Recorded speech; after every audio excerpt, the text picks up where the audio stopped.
নমস্কাৰ বন্ধুসকল। মুখ্যমন্ত্ৰী মহিলা উদ্যমিতা অভিযানৰ অন্তৰ্গত 10,000 টকা পাব বিচাৰিলে আপোনালোকৰ এখন বিজনেছ প্লেন বনাই দিব লাগে। আৰু আপোনালোকে যদি ধান খেতি কৰিব বিচাৰিছে তেনেহ'লে বিজনেছ প্লেনখন কেনেদৰে বনাব আপোনালোকে ভিডিঅ'খনত ভালকৈ চাব। আৰু ভাল লাগিলে প্লিজ শ্বেয়াৰ এণ্ড লাইক কৰি দিব। ফাৰ্ষ্টত বিজনেছ প্লেন, ইয়াত লিখিব লাগিব পেডি কাল্টিভেশ্যন। পেডি কাল্টিভেশ্যন মানে ধান খেতি।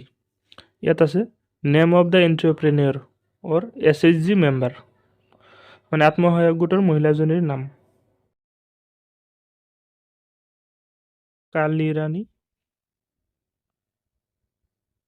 দাস। তাৰপিছত আছে SHG MIS কোড, মানে আত্মসহায়ক গোটৰ এটা MIS কোড থাকে 11 ডিজিটৰ। যেনেদৰে আপোনালোকৰ মোবাইল নাম্বাৰত 10টা ডিজিট থাকে, ঠিক একেদৰে MIS কোডত 11 ডিজিট থাকে। ইয়াত আপোনালোকে 11 ডিজিটৰ কোডটো লিখি দিব। কাৰেণ্ট ইকনমিক এক্টিভিটি, মানে মহিলাজনীয়ে বৰ্তমান কি কৰে। যদি গৃহিণী হয় তেতিয়া হাউচৱাইফ,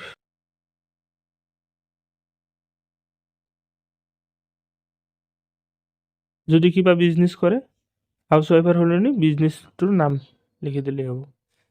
তাৰপিছত আছে কাৰেণ্ট ইনকাম ৰুপিজ পাৰ এনম, বৰ্তমান মহিলাজনীৰ আয় কিমান, বাৰ্ষিক আয় আপোনালোকে লিখি দিলেই হ'ল, যিমান আয়। মোৰ ক্ষেত্ৰত হ'ব 10,000 ৰুপিজ। তাৰপিছত আছে name of the business which is being planned to start or expand, মানে ডাঙৰ কৰিব বিচৰা বা নতুনকৈ ষ্টাৰ্ট কৰিব বিচৰা বিজনেছটোৰ নাম। ইয়াত পেডি কাল্টিভেশ্যন বুলি লিখি দিলেই হ'ব।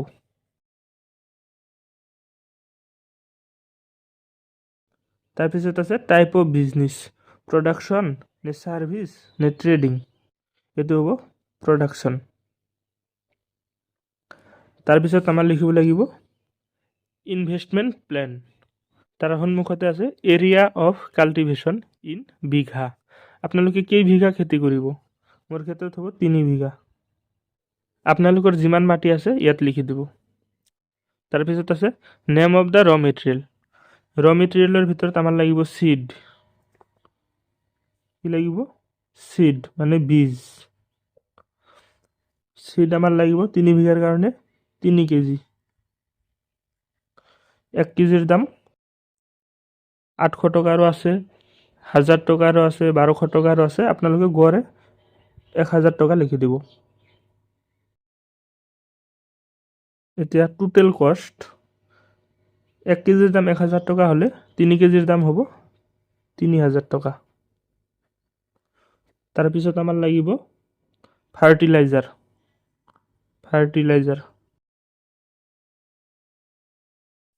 তাৰপিছত আমাৰ লাগিব ফাৰ্টিলাইজাৰ মানে সাৰ। অসমীয়াখিনি আপোনালোকৰ লিখিব নালাগে, মই বুজাৰ কাৰণে দিছোঁ। ফাৰ্টিলাইজাৰত লাগিব আমাৰ মোটামুটি 1600 টকা বিঘা, তো আমাৰ 3 বিঘাত যাব 4800 টকা। এইটো ডাইৰেক্ট লিখি দিলেই হ'ব। তাৰপিছত যাব আমাৰ প্লাউইং মানে হাল,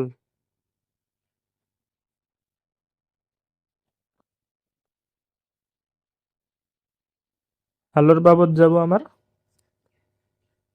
মোটামুটি 5000 টকা 3 বিঘাত। সৰি অলপ কটা গ'ল, একো নাই, মই ভালকৈ লিখি দি আছোঁ। ইয়াত হ'ব থ্ৰেছিং মানে ধান চপোৱা বা মৰণা মাৰা। থ্ৰেছিঙৰ বাবদ যাব 3 বিঘাত আমাৰ 1500 টকা। তাৰপিছত আদাৰ্ছৰ ভিতৰত আপোনালোকৰ লেবাৰ কষ্ট ধৰিব পাৰে, লেবাৰ কষ্ট। তাৰপিছত আছে ইলেক্ট্ৰিচিটি, টোটেল আপোনালোকে ধৰিব পাৰে 6000 টকা। এতিয়া হ'ল টোটেল ইনভেষ্টমেণ্টত আমাৰ যাব 20,100 টকা। এতিয়া আমাৰ ফাণ্ড ডিটেইলছটো দিব লাগিব। Fund details, fund from MMUA in rupees, মানে মুখ্যমন্ত্ৰী মহিলা উদ্যমিতা অভিযানৰ অন্তৰ্গত আপোনালোকে 10,000 টকা পালে আৰু নিজাকৈ কিমান দিলে, মানে চেল্ফ কণ্ট্ৰিবিউশ্যন। গতিকে চেল্ফ কণ্ট্ৰিবিউশ্যন হ'ব 10,100 টকা। গতিকে টোটেল হ'ল আমাৰ 20,100। এতিয়া মাৰ্কেটিং এণ্ড চেল্ছ প্লেন, মাৰ্কেটিঙৰ ভিতৰত প্ৰডাক্ট PD মানে এক্সপেক্টেড প্ৰডাকশ্যন ইন কেজি মানে কিমান কেজি উৎপাদন হ'ব 3 বিঘাত আপোনালোকে যদি গড়ে 25 মনকে ধৰে তো ইন কেজিত হ'ব আমাৰ 3000 কেজি 3 বিঘাত আৰু 1 মনৰ দাম যদি 840 টকা হয় তো প্ৰতি কেজিৰ দাম হ'ব 21 টকা গতিকে টোটেল সেলস টাৰ্ন ওভাৰ হ'ব 63,000 এতিয়া এক্সপেক্টেড এডিশনেল ইনকাম আৰু আপোনালোকৰ এডিশনেল ইনকাম কিমান হ'ব পাৰে মানে খেৰ বিক্ৰী কৰি মোটামুটি 3 বিঘাত 6000 টকা দি দিব পাৰে এতিয়া submitted by signature of the SHG member গোটৰ মহিলাজনী ইয়াত সিগনেচাৰ কৰিব লাগিব আৰু verified by signature of block coordinator মানে ইয়াত ব্লক কোঅৰ্ডিনেটৰে সিগনেচাৰ কৰিব আপোনালোকৰ একো কৰিব নালাগে আৰু approved/rejected/comment আপোনালোকৰ টকাটো এপ্ৰুভড হ'ল নে ৰিজেক্ট হ'ল আৰু যদি কিবা অসুবিধা হয় ইয়াত ব্লক কোঅৰ্ডিনেটৰে লিখি দিব মানে এই দুটা বক্সত আপোনালোকৰ একো লিখিব নালাগে থ্যাংক ইউ